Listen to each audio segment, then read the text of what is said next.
La historia de la clasificación, al menos aquella que nos fue legada en forma escrita, comienza con Aristóteles. Este filósofo y naturalista aplicaba un método lógico para clasificar a los seres vivos. Ese método consistía en dividir las clases de objetos en dos grupos, preguntándose, por ejemplo, si eran seres vivos o no, si eran animales o no, es decir, se basaba en dicotomías.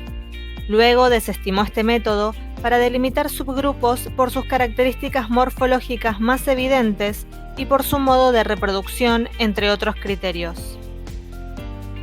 En el video de hoy vamos a hablar sobre la clasificación jerárquica de los seres vivos y la taxonomía. Bienvenidos a una nueva edición de Nutrimente. Después de Aristóteles, la clasificación de los seres vivos avanzó por distintos caminos de búsquedas y cuestionamientos a lo largo de los siglos. En 1913 se acuñó la palabra taxonomía, del griego taxis, que significa arreglo o colocación, y nomia, que significa ley, para designar el área del conocimiento que establece las reglas de la clasificación. La taxonomía permite organizar cualquier conjunto de objetos, ya sean libros de una biblioteca, víveres de una alacena o especies de un ecosistema. Pero en el siglo XIX, los taxónomos, enfrentados a la diversidad del mundo vivo, buscaban una clasificación que no solo permitiera identificar y asignar una ubicación a cada una de las formas vivientes, sino que también reflejara el orden natural de esos organismos. Las clasificaciones más tempranas de los seres vivos tenían una estructura definida y jerárquica, es decir, eran un sistema de grupos dentro de grupos. Esta clasificación jerárquica no es una consecuencia natural de la aplicación de reglas taxonómicas a cualquier conjunto de elementos, sino que obedece a las características particulares de los seres vivos. Si se ordenara la diversidad de recetas de cocina de un restaurante, difícilmente se generaría una clasificación jerárquica. Linneo adoptó una jerarquía de 7 niveles: imperio, reino, clase, orden, género, especie y variedad. Los naturalistas de la época reconocían dos reinos biológicos, vegetal y animal. Posteriormente, el mismo Linneo y otros taxónomos fueron eliminando algunas categorías y añadiendo otras intermedias. Los géneros fueron agrupados en familias, las familias en órdenes, los órdenes en clases y las clases en fila, el plural de filum, tipo o divisiones. Estas categorías pueden a su vez subdividirse o agruparse en otras cuyo uso es menos frecuente, como tribus, superfamilias o subfila. Veamos cómo quedó por ahora el sistema después de tantos cambios. En el video anterior vimos que para denominar las especies se utilizan en la actualidad las reglas que en su día estableció Linneo. Estas reglas consisten en asignar a cada especie un conjunto de dos nombres latinos. El primero de ellos se escribe con su primera letra en mayúscula y constituye el nombre genérico. El segundo se escribe completamente en minúsculas y es el nombre específico. Así, por ejemplo, en este tipo de nomenclatura, al perro se le denomina como Canis familiaris, siendo Canis el nombre del género y Canis familiaris el nombre de la especie. Por este motivo, la nomenclatura linneana se conoce también como nomenclatura binomial. El nombre genérico puede ser común a varias especies.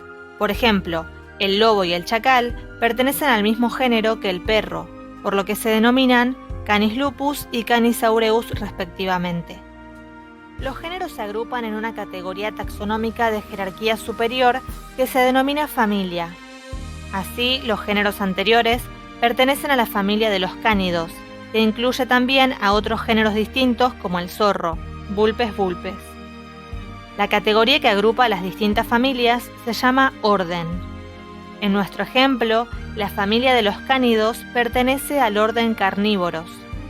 En este orden también están incluidas otras familias, como por ejemplo la de los félidos, los gatos, leones, tigres, etc.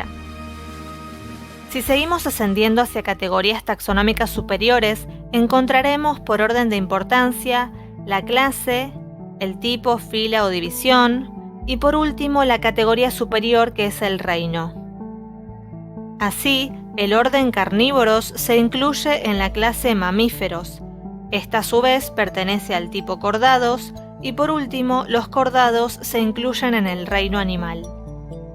Muchos biólogos reconocen hoy una categoría por encima del reino, el dominio. En nuestro ejemplo, el reino animal pertenece al dominio Eukarya, que es el dominio de los eucariotas. Para determinar que un individuo pertenece a una especie, se requiere una gran cantidad de información, y como mencionamos, una clasificación jerárquica es una manera muy eficiente de manejar la información biológica. En el sistema jerárquico de clasificación biológica, cada grupo o taxón, por ejemplo Canis, tiene asociada una categoría, en este caso el género, y un conjunto de atributos que determina la pertenencia de ciertos organismos a ese grupo.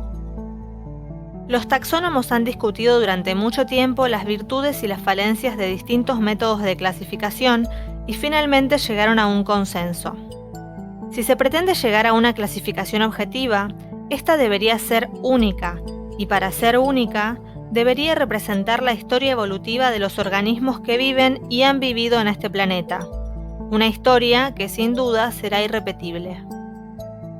Sin embargo, veremos que las clasificaciones, como cualquier hipótesis científica, deben ser refutables y modificables. De hecho, como hemos visto con anterioridad, la tarea de clasificar a los seres vivos es enormemente difícil.